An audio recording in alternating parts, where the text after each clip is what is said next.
Para falar um pouco mais sobre vida após a morte, nós convidamos o médium e conferencista espírita Raul Teixeira.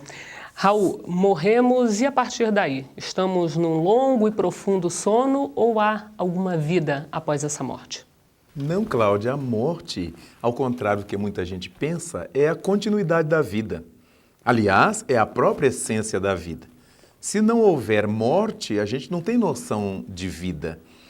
A morte e vida são questões de contrastes. Do mesmo modo que nós falamos em noite e dia, em alto e baixo, em claro e escuro, nós falamos em morte e vida. Mas, em verdade, o que existe é vida no corpo físico e fora do corpo físico.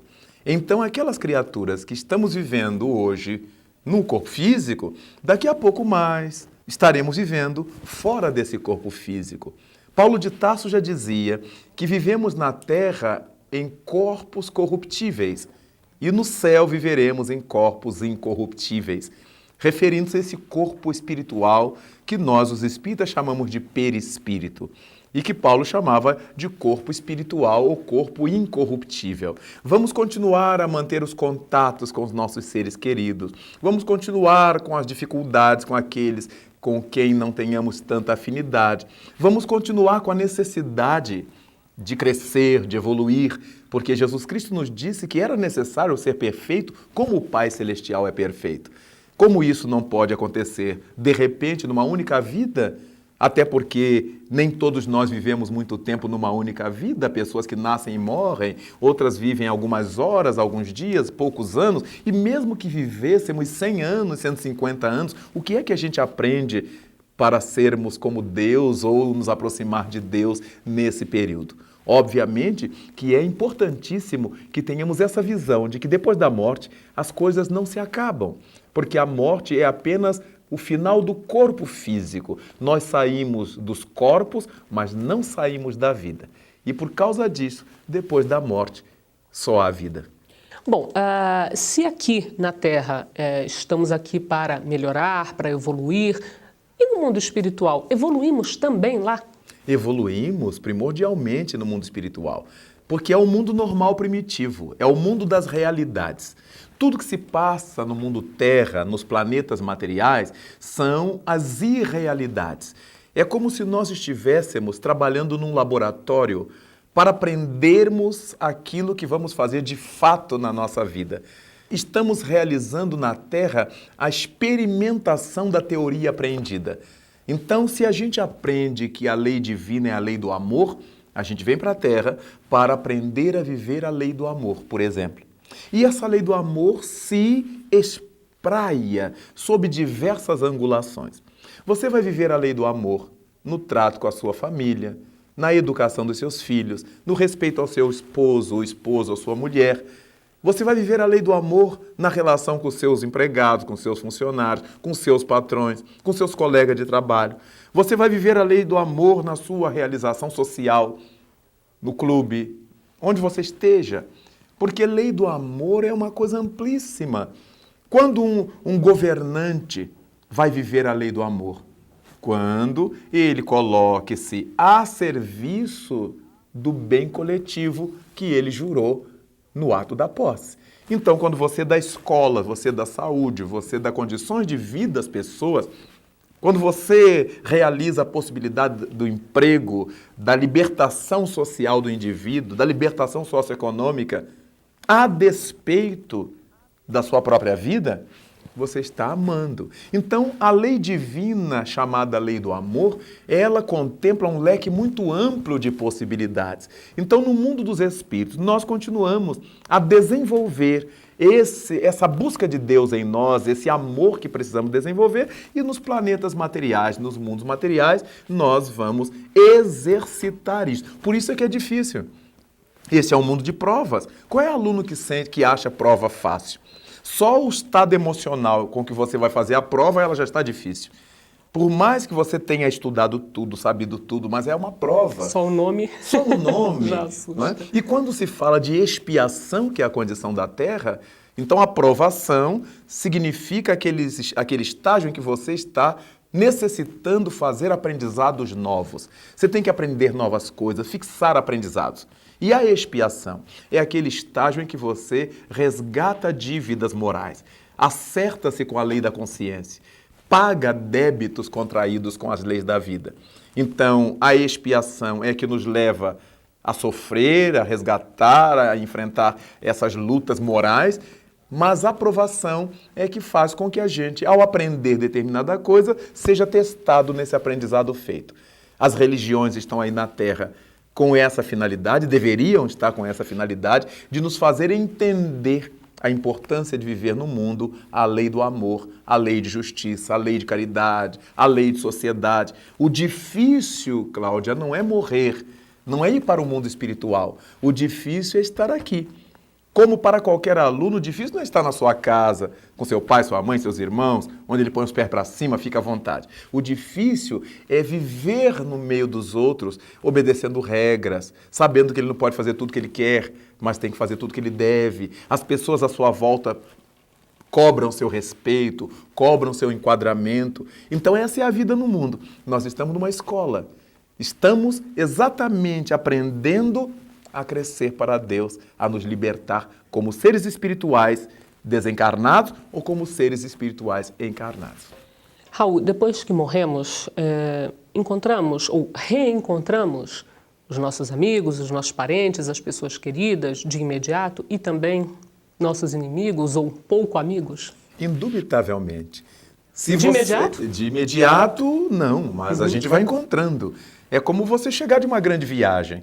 Você, a princípio, encontra aqueles que estão lhe esperando no aeroporto, no porto, na estação, mas depois, com o dia a dia, você encontra aquele na rua, você encontra aquele ali, alguém lhe chama por telefone, não é? Você vai à feira, vai ao mercado, vai aqui, vai encontrando as pessoas.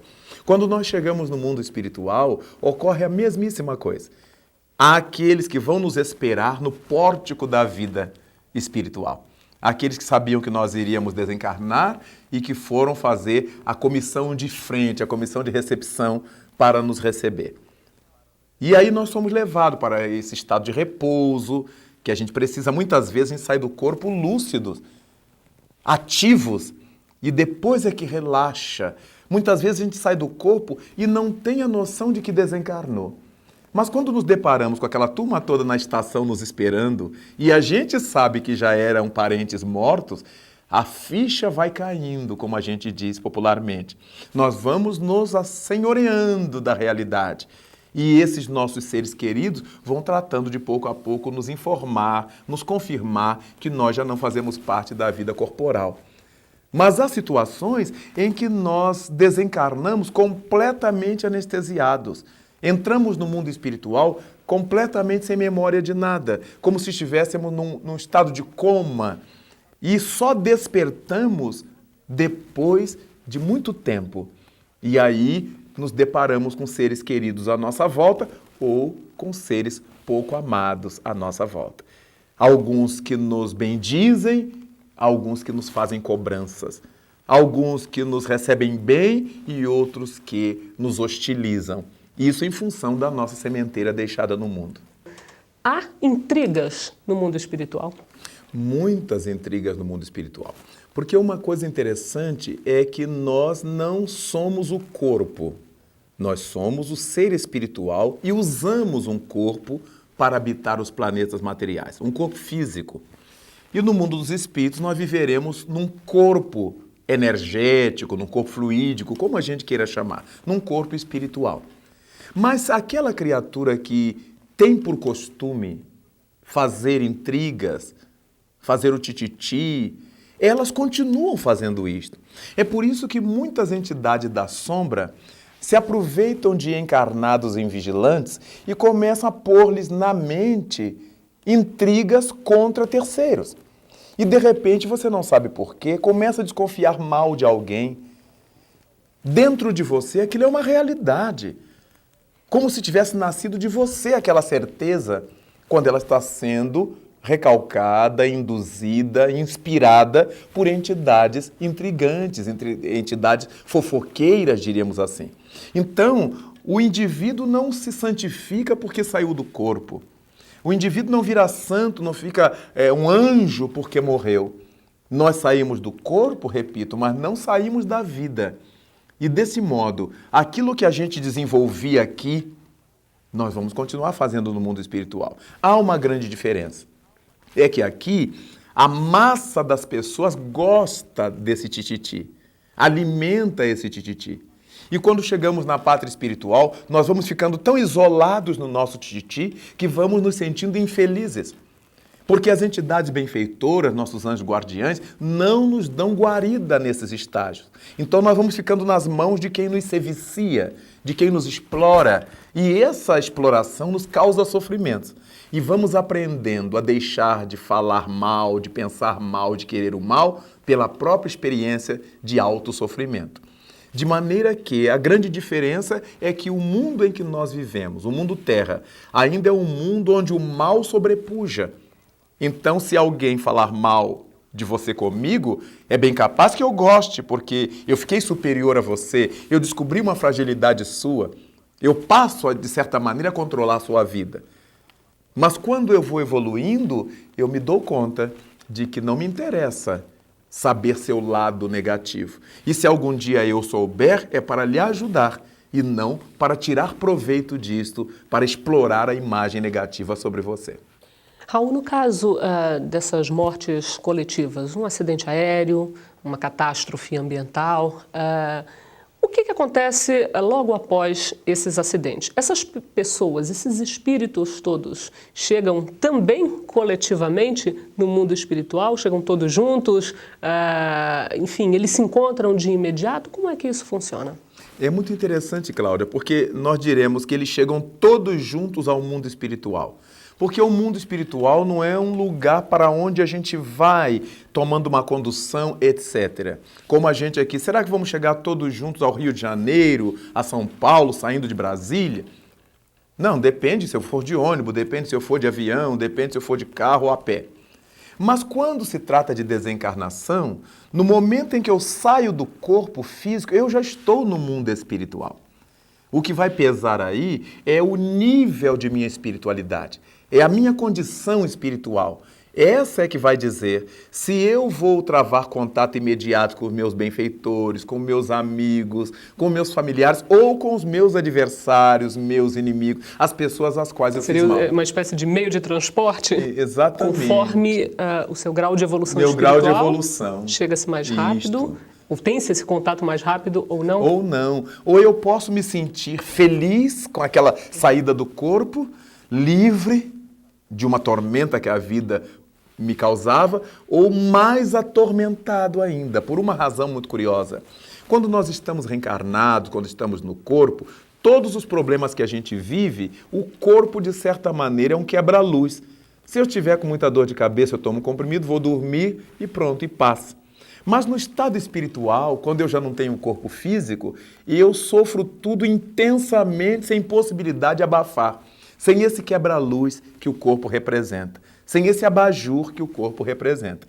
Então, eu chego ao mundo espiritual, quer dizer, eu entro nessa outra dimensão sentindo o frio moral que eu criei para mim ou a calidez, a tepidez que eu criei para mim. Nesse caso, então, Raul, especificamente esse caso que você citou, a morte não é uma libertação? Obrigatoriamente não. A morte é uma libertação para quem viveu se libertando. A morte é uma escravização para quem viveu se escravizando. Quem é que vive se libertando? Quem é que vive se escravizando? Vive se escravizando a pessoa que põe todas as suas fichas nas coisas que vão ficar aqui. O meu valor maior é meu carro, é minha casa, é minha mulher, é meu marido, é meu filho, é meu isso, é meu aquilo. Obviamente, na hora que eu tenho que deixar para trás tudo isto, eu estou escravizado. Eu estou numa tormenta sem tamanho.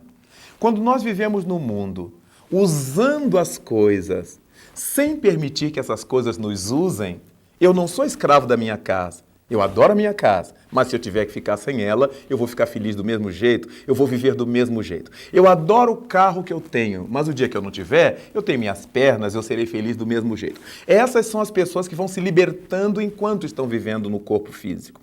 E quanto à nossa família, eu não tenho que pôr na minha cabeça que meu filho é meu patrimônio, que minha mulher é minha mulher, que meu marido é meu marido. Nós estamos marido e mulher, nós estamos pais e filhos, nós estamos irmãos biológicos, mas em verdade nós somos membros dessa grande família universal. Então, embora amando a esposa, ao filho, ao marido, ao parente, ao amigo, nós tenhamos sempre essa certeza de que um dia nós vamos ter que atravessar essa grande ponte levadiça do mundo espiritual, em que cada um vai se ligar à sua sintonia espiritual. Não é o parentesco consanguíneo da Terra, é a nossa vinculação psíquica. Se eu, filho de uma mãe santa, for uma alma atormentada, eu vou ter que me vincular a almas atormentadas. É a lei de justiça que a divindade criou. De modo que a gente vai vivendo no mundo sabendo que ninguém é de ninguém, como diz a música popular. E a partir disto aí, nós aprendemos a amar as pessoas sem desejar possuir as pessoas, sem desejar ser donos das pessoas. E isso nos liberta fundamentalmente. Raul, muito obrigada por mais essa entrevista.